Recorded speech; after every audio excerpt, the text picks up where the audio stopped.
Improvement तो होगा इनको, मुझे ये पता था, लेकिन इतना जल्दी और इतना अच्छा इम्प्रूवमेंट हो जाएगा ऐसा मैंने नहीं सोचा था। अब इनका लिबिडो पूरी तरह वापस आ चुका है, सेक्स के प्रति इच्छा इनको पूरा होता है। और अब ये पेशेंट अगर किसी महिला से बात करता है या फिर कोई वीडियो देखता है तो इनको अंदर से डिजायर होता है, इच्छा होता है। और अब इनको ऑर्गाज्म भी होने लग गया है। ऑर्गाज्म का मतलब सीमन डिस्चार्ज होने के बाद इनको सेटिस्फेक्शन भी मिलता है, संतुष्टि भी मिलता है, और सीमन की क्वालिटी और क्वांटिटी दोनों ही सुधर गया है। अब ज्यादा मात्रा में सीमन निकलता है और गाढ़ा सीमन निकलता है, क्योंकि इसी के साथ साथ इनका टेस्टोस्टेरोन हार्मोन भी बढ़ गया है। नमस्कार दोस्तों, आज इस वीडियो में हम लोग बात करने वाले हैं कि किसी एक पुरुष का शरीर में अगर प्रोलैक्टिन नामक महिला हार्मोन अगर बढ़ जाए तो उसे किस तरह का यौन समस्या, सेक्स प्रॉब्लम फेस करना पड़ता है, ये आज हम लोग जानने वाले हैं। और होम्योपैथिक ट्रीटमेंट के जरिए हम लोग इसे कैसे ठीक कर सकते हैं, ये भी आज हम लोग जानेंगे। तो मैं डॉक्टर सुप्रता और आप सभी का फिर से एक बार बहुत बहुत स्वागत करता हूं अपने इस YouTube channel homeo care tips पे। दोस्तों, प्रोलैक्टिन, एस्ट्रोजन और प्रोजेस्टेरोन, ये जो तीन हार्मोन होती है, ये फीमेल्स हार्मोन होती है, महिला हार्मोन होती है, और महिलाओं के अंदर ही इसका प्रोडक्शन ज्यादा मात्रा में होता है एज कंपेयर टू मेल्स। पुरुषों में भी ये तीनों हार्मोन पाया जाता है, लेकिन पुरुषों में ये तीनों हार्मोन जितना कम से कम मात्रा में हो उतना ही अच्छा होता है। पुरुषों के अंदर टेस्टोस्टेरोन और एंड्रोजन हार्मोन का प्रोडक्शन ज्यादा होना चाहिए, ना कि प्रोलैक्टिन, एस्ट्रोजन और प्रोजेस्टेरोन का। सिमिलरली महिलाओं के अंदर टेस्टोस्टेरोन और एंड्रोजन का प्रोडक्शन कम होना चाहिए और प्रोलैक्टिन, एस्ट्रोजन और प्रोजेस्टेरोन का मात्रा सही होना चाहिए, ताकि उनका बॉडी का प्राइमरी और सेकेंडरी कैरेक्टर सही से डेवलप हो सके। लेकिन ये प्रॉब्लम तब बढ़ जाता है जब एक पुरुष का अंदर महिला हार्मोन बढ़ जाए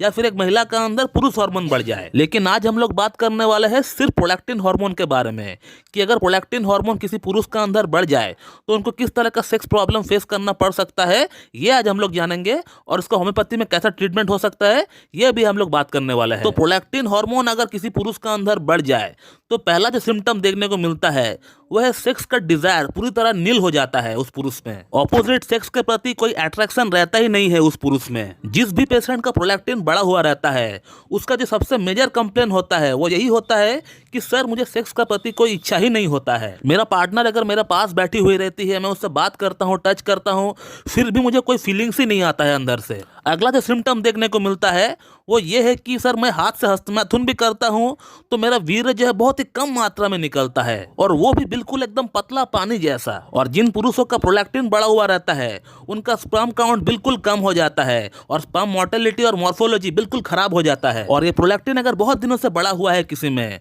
और उसके लिए अगर कोई ट्रीटमेंट ना लिया गया हो सही से, तो उस पुरुष को इनफर्टिलिटी की प्रॉब्लम भी देखना पड़ सकता है। अगला जो हाई प्रोलैक्टिन का सिम्टम होता है पुरुषों में वो ये है कि एक पुरुष का चेस्ट, जो छाती होता है, वो बिल्कुल महिलाओं जैसा हो जाता है, यानी इंग्लिश में जिसे हम लोग गायनोकोमेस्टिया बोलते हैं, इसका भी शिकायत होने लगता है। क्योंकि प्रोलैक्टिन जो हार्मोन होता है ये महिलाओं में उनका ब्रेस्ट एनलार्जमेंट में भी जो है सहायता करता है। और एक महिला जब माँ बन जाती है तो यही हार्मोन है जिससे जो है मिल्क प्रोडक्शन होता है। इसके अलावा जो मैंने देखा है इतने दिनों से वो ये है कि जिन पुरुषों का प्रोलैक्टिन बढ़ा हुआ रहता है उन पुरुषों को सही से ऑर्गाज्म भी नहीं हो पाता है।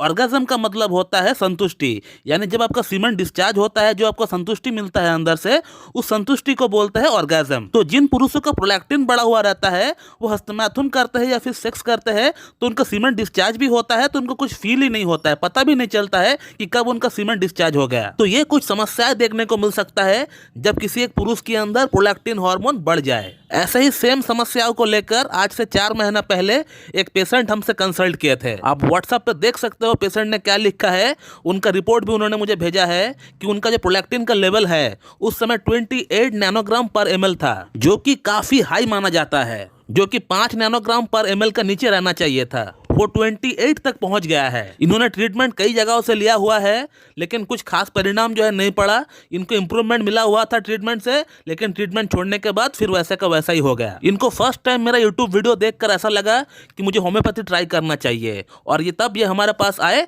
ऑनलाइन कंसल्ट करने के लिए। इनको वो तमाम समस्याएं हो रही थी जो हमने आपको अभी बताया हाई प्रोलैक्टिन के लिए। गायनोकोमेस्टिया की प्रॉब्लम थी, सेक्स डिजायर बिल्कुल लो हो चुका था, इरेक्शन बिल्कुल जीरो हो चुका था, और सीमेन क्वालिटी और क्वांटिटी दोनों ही खराब हो चुका था। फिर मैंने इनका एक पूरा केस टेकिंग किया और केस टेकिंग करने के बाद हमने इनका ट्रीटमेंट कार्सिनोसिन 1M से स्टार्ट किए एज एन एंटी मायास्मेटिक मेडिसिन। उसके बाद कॉन्स्टिट्यूशनल ड्रग जो इनका चयन हुआ था वो था अर्जेंटम नाइट्रिकम। अर्जेंटम नाइट्रिकम को हम लोगों ने 0/9 से हम लोग स्टार्ट किए थे इस केस में। और जनरल मेडिसिन के तौर पर हमने इनको डामियाना और ट्रिबुलस टेरेस्ट्रस हमने इनको रेकमेंड किया था, जो कि इनको सुबह दोपहर शाम इनको हमने लेने के लिए कहा। और उसी के साथ पेशेंट का कहना था कि सर आपका खुद का बनाया हुआ जो गोली है मुझे वो जरूर से दीजिएगा, मुझे उसका 2 महीने का कोर्स करना है, क्योंकि इनको जल्द से जल्द ठीक होना है, क्योंकि 6 महीना बाद ही इनका शादी होने को है। और 4 महीने बाद जब हमने इनका फिर से प्रोलैक्टिन का रिपोर्ट निकाला है वो कितना कम हो गया ये आप देख लीजिए। 28 से 5 नैनोग्राम पर ml पे आ चुका है। इंप्रूवमेंट तो होगा इनको, मुझे ये पता था,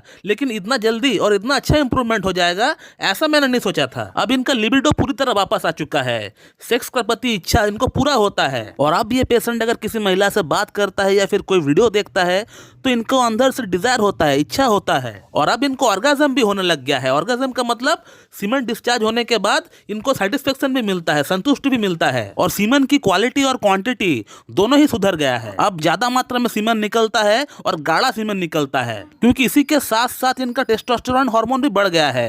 हालांकि इनका टेस्टोस्टेरोन हार्मोन का हमने रिपोर्ट नहीं बनाया है, लेकिन मुझे पता है अगर प्रोलैक्टिन हार्मोन अगर बढ़ता है तो टेस्टोस्टेरोन कम होता है। सिमिलरली अगर प्रोलैक्टिन कम होता है तो टेस्टोस्टेरोन बढ़ता है, और यही नियम है। और इसीलिए मैंने टेस्टोस्टेरोन का रिपोर्ट नहीं निकाला है पेशेंट का, क्योंकि मुझे फिजूल का पैसा वेस्ट नहीं करना है। अब ये जो प्रोलैक्टिन नीचे आ गया है, अब ये जिंदगी में कभी भी नहीं बढ़ेगा। इनको लंबे समय के लिए यौन समस्या अब नहीं होगी।